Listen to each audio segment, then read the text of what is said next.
Hey there, Skylander buddy!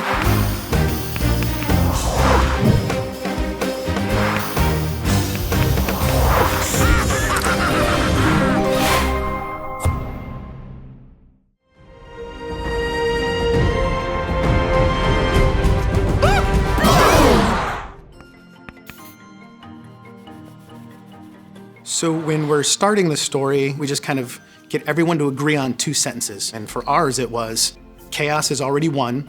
He has a machine that is tearing holes in the sky and is destroying Skylands. And that is a time for us to brainstorm and to see if everything is really working, how it's fitting, to ask all the questions that we really need to ask. We work through the scripts as we break them down. We start to visualize how these sequences are really gonna come together. You never want story to like overrun the gameplay.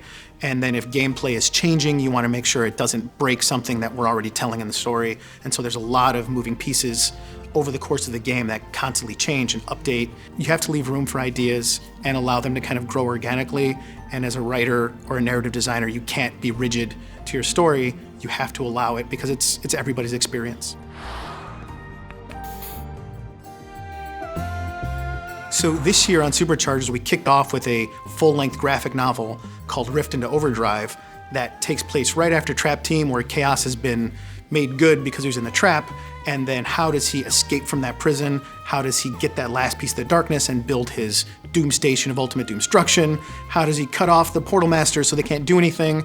And then where do we meet these new Supercharger characters like Spitfire and Stormblade and Fiesta, and how do they team up with old characters, and how do they become Superchargers? The Skylanders now start on the losing side. Kaos has won, and he's partnered up with the darkness, a super evil force that you've fought before, but now has taken a physical form. And together with the darkness, he's created an ultimate new weapon, and it's ripping the Skylands apart.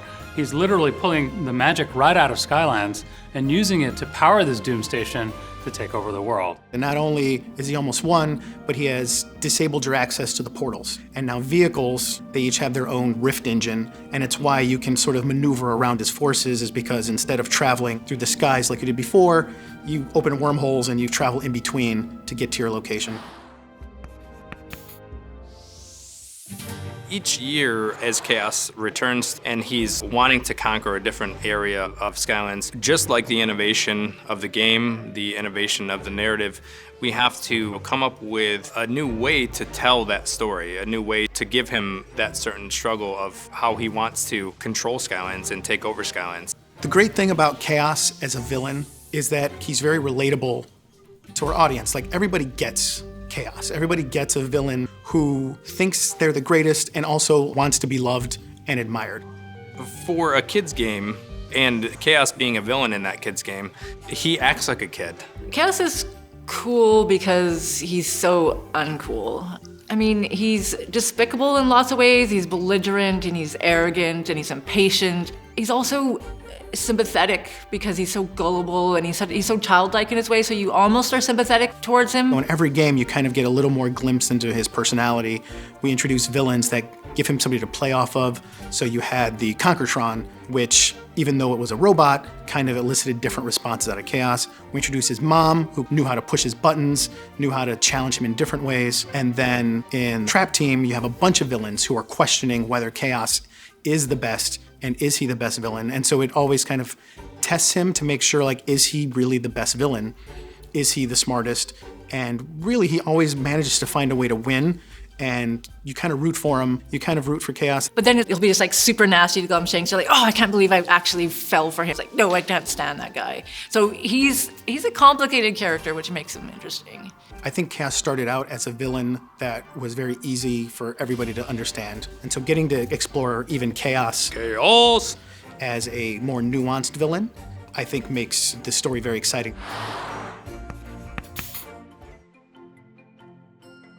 The narrative and the storytelling is so important to us, and the visual look really ties into it. So when you look at our cinematics, it really is all done in real time within the game engine. So the process of creating cinematics starts with a script. Once we're comfortable with the script, we send it over to our storyboard artist. Storyboard those sequences out, put them together in rough animatics. Sorry about that, Kaos. You know, I was hoping it wouldn't come to this. What are you doing? Perhaps you've forgotten how much the darkness has given you, and how easily it can be taken away. Ah! My thing! So we make sure it's tight, make sure it's funny, make sure it's hitting all the story beats, and then we send it off and they start making it pretty and animated. We try not to go into full animation and blocking until we've pretty much signed off on the story in the animatic phase. We then try to put those sequences into the game, slotted in to where they would actually be narratively. So that way, as we're building out the levels, as they're testing the game, building the game out, they can get a sense of the flow of the overall story of the game. What this does overall is helps create that seamless experience that we're looking for. We don't want the player or our audience to really ever feel like they're leaving our world, that they're leaving this epic journey that we're going on. And so by doing these cinematics in-house and in our engine, it really gives the player a sense that they're never really leaving the world of Skylands.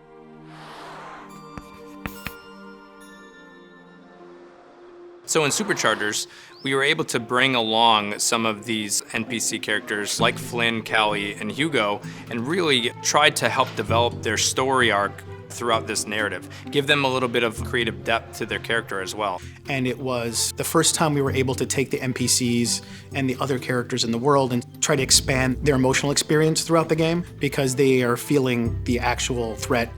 There's this really beautiful example in one of the cinematics where we cut to this vista and the main characters, like it's Hugo and Flynn, Callie's there, and they look out and the world's just being torn apart, and Kaos is obviously winning. Hugo, throughout this journey in Skylands, he's always kind of had Eon there to help support him or help guide him. And we find him in a moment where he realizes that he's alone, where he doesn't have Eon to help him through this journey. No one knows where Eon is. You can't find him at this moment. And Hugo's just despondent. He's like, what are we gonna do? We're doomed. And it's Callie who comes in and just a really lovely sort of maternal almost way. She puts her arm on his shoulder and is like, we're gonna get through this. And then Flynn, of course, comes in and does his funny moment just to sort of lighten everybody's mood. Go, yeah, we got this. You know, he does his boom move. Boom! And that's just a really nice example of how the team really comes together, even emotionally, to get through this really dark, dark moment. One of my favorite moments is actually the opening sequence, because we turn a traditional opening sequence, which is the Eon talking and introducing the story, and we kind of turn that on its head. And you realize very, very quickly that it's Eon, but it's a statue of Eon, and it gets crushed by the statue of Kaos, and then it pulls out, and you realize the world as you know it is completely in chaos and completely being torn apart. And that's how we open the game. I'm pretty proud of that. My favorite moment in SuperChargers is when they're almost finished building the Core of Light. They're just waiting for the last piece to like turn it into a weapon and fight the darkness. And Kaos shows up in the Sky Eater and he just starts ripping the island apart.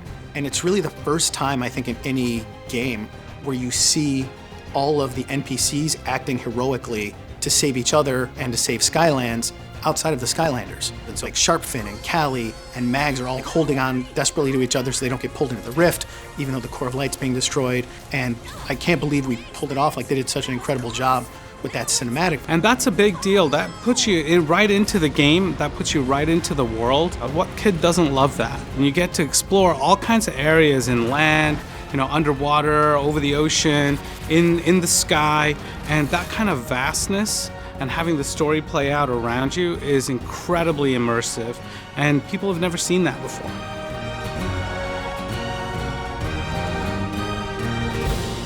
Ha!